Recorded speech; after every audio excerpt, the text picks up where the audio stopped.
Thank you very much and good morning, and a very warm greetings to our government, partners and colleagues here this morning, also to our international and national development partners.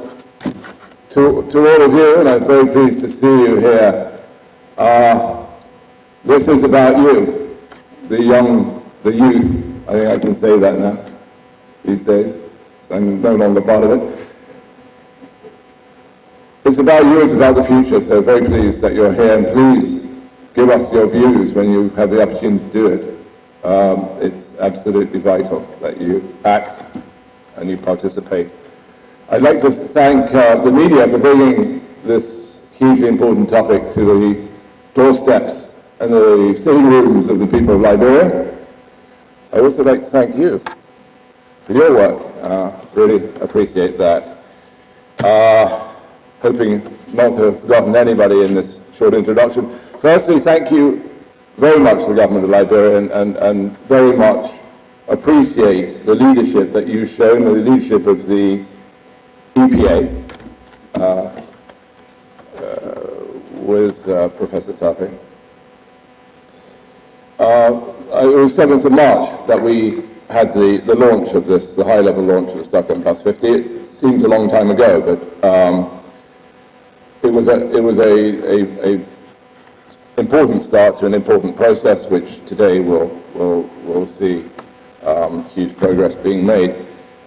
Perhaps I could just begin today by quoting somebody for whom I have great regard, which is Professor Jeffrey Sachs, who's not only a brilliant economist, at least in my view is a brilliant economist, but is also a senior advisor to the United Nations and an ambassador for the SDGs. And this is something that Professor Sachs said at the time, 2015, 7 years ago when the SDGs were being launched. That also seems a long time ago. And this is what Jeffrey Sachs said. He said, "This is the era of sustainable development.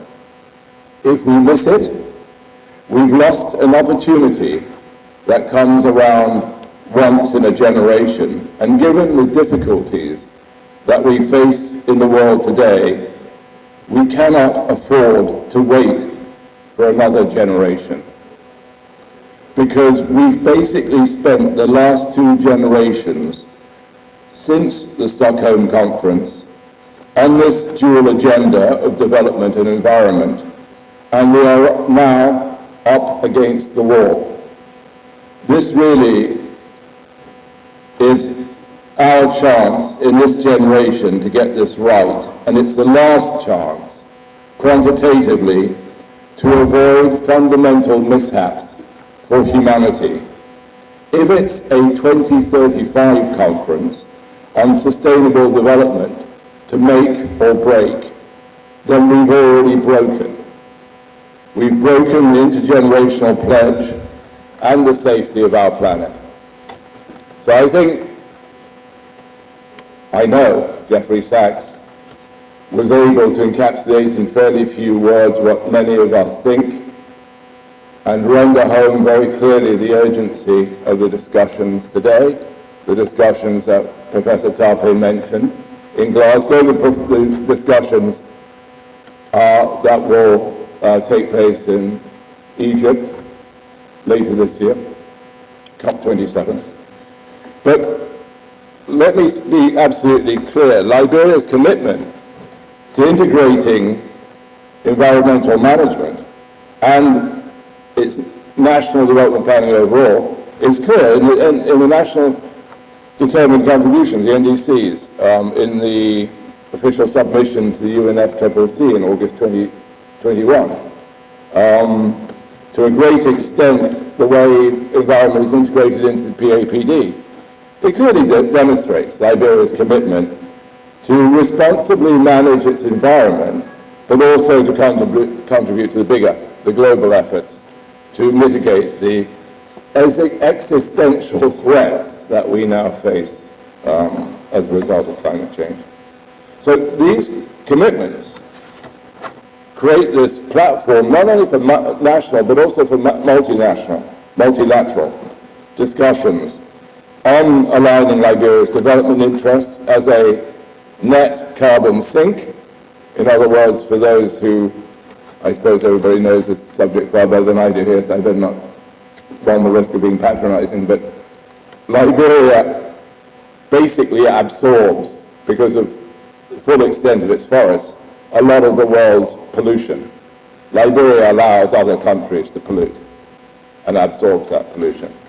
And as such, it has a fundamental role to play internationally on policies, on systems, but also an opportunity to show political will and improve its partnership on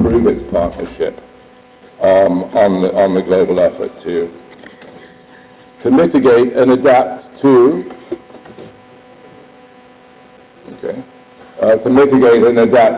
the results of climate change.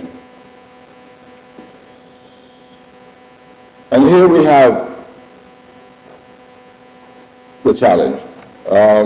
In Accra, and I hope I've got the right city, UNEA 5, Liberia endorsed a resolution to legally ban the use of plastics, committed to safeguarding biodiversity, sustaining forest management and development. Now, if we were to walk collectively 200 yards from here down to the beach, we would see very clearly the need to manage plastic. It's important that when we make commitments, and I say we, the government of Liberia, but collectively, and the United Nations stands foremost in this, that we actually follow up with action to make sure that those commitments that we've made are followed up. Otherwise, they remain commitments on paper and nothing else, and that again would be a defeat. So, Stockholm+50 national consultations certainly, in our view, offer an opportunity for Liberia to position itself, to take the high ground, and to demonstrate vision and leadership, not only nationally, but also in Africa, to deal with these challenges, to foster awareness, to foster education and participation. We need, all of us, not only to demonstrate our grasp of policy, our grasp of the issues, our knowledge of what the solutions are, but actually take action to show that these problems that we've identified are being solutioned in practice. The Russian-Ukraine crisis, the ripple effects on world peace, on multilateralism, on economic collaboration, all of this is going to have a shift involve a shift in development partners' priorities, and we need to make sure, collectively, we need to work together to make sure that Liberia does have access to predictable funding, to consistent funding, so that we can walk the talk on integrating environment into development, and also making sure that the leadership and the foresightness whereby there could be a hub. In Africa, we can call it the carbon trading market, the Africa carbon trading market if we wish, but that hub actually takes place, and there can be a equitable distribution of carbon credits, which affects Africa, and a mechanism to redistribute those carbon credits equitably, fairly, and transparently within the continent. So let me just finish with a few, perhaps, summary points. Stockholm+50 provides a platform to elevate the conversation, not only on Liberia's ability to manage its own environment, which is fundamental, but also its role on the international scene, including the global carbon market. That's clear. This will be a topic of conversation. I'm sure it will come up in the discussion today. But there must also be realism in what is possible within the current aid architecture and what is possible within given available natural resources. Point one. Point two, environmental management is for the benefit of all the people on Earth. But Liberia really must, and I'm absolutely confident this will come up in discussion today, Liberia needs to assess the cost of pursuing this path and align this with its development aspirations.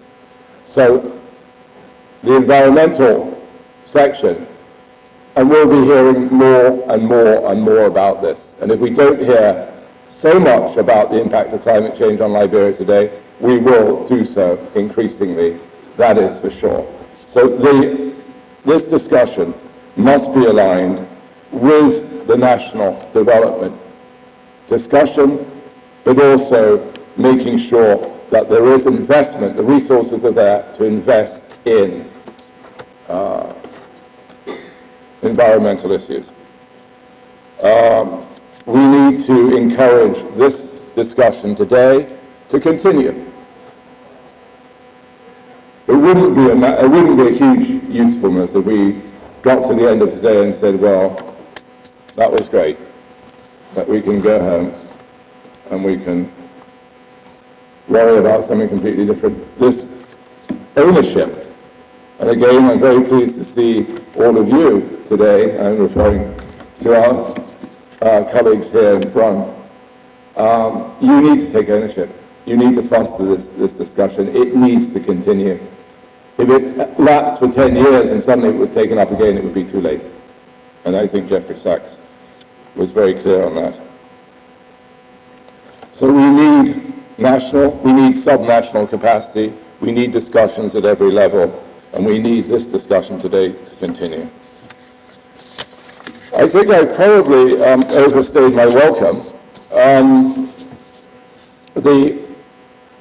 I suppose the overriding message is it's great to talk, it's important to discuss these issues, this is an important dialogue, but we also need to act. So the consequence of today's discussion, we hope, will result in action in a number of the ways I've iterated. Making sure that in the national development planning, there is actual integration, actual measures taken, that those measures are resourced, that Liberia is able to fulfill its role on the international scene in promoting equitable and transparent solutions to climate financing, to mitigation and adaptation. But we have the leadership, we have the government of Liberia who will be able to bring this forward. There will be constructive dialogue, and thanks, it's our destiny. We will support the government of Liberia, we will work with partners, and we will hopefully, I'm confident, that we will be able to bring all the excellent discussions today to fruition, and as Jeffrey Sachs said, use this last opportunity we have to save our planet. Thank you.